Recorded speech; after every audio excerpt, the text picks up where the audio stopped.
ൊപ്പം CPI സംസ്ഥാന secretary Shri Binoy Viswam ചേരുകയാണ്. Good morning Shri Binoy Viswam. ഇന്നലെ UDFന്റെ സ്ഥാനാർത്ഥി പ്രിയങ്ക ഗാന്ധി പറഞ്ഞത് ഈ പുഴു ഉള്ള അരി വിതരണം ചെയ്തത്, സാധനങ്ങൾ വിതരണം ചെയ്തത് അത് സംസ്ഥാന സർക്കാരിന്റെ വീഴ്ചയെന്നാണ് UDF സ്ഥാനാർത്ഥി പ്രിയങ്ക ഗാന്ധി റിപ്പോർട്ടറിനോട് പ്രതികരിച്ചത്. ഇപ്പോൾ അവിടെ ഇടതുപക്ഷം ഇതൊരു പ്രധാന വിഷയമായി ഉയർത്തിക്കൊണ്ട് ഇപ്പോൾ ഡിവൈഎഫ്ഐയുടെ സമരം നടക്കുന്നത് അങ്ങയുടെ ശ്രദ്ധയിൽപ്പെട്ടിട്ടുണ്ടാകുമല്ലോ. ടി സിദ്ദിഖെന്ന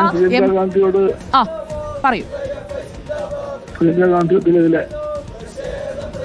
എല്ലാ ആദരവോടെയും ഞാൻ പറയുന്നു, എല്ലാ സ്നേഹത്തോടെയും പറയുന്നു, കേരളത്തിലെ കോൺഗ്രസ് നേതൃത്വം പറയുന്ന രാഷ്ട്രീയമായ തെറ്റുകൾ അതവർ ഏറ്റുപിടിക്കാൻ പോയാൽ അവർക്ക് തന്നെ അത് വിനയായിട്ട് മാറും.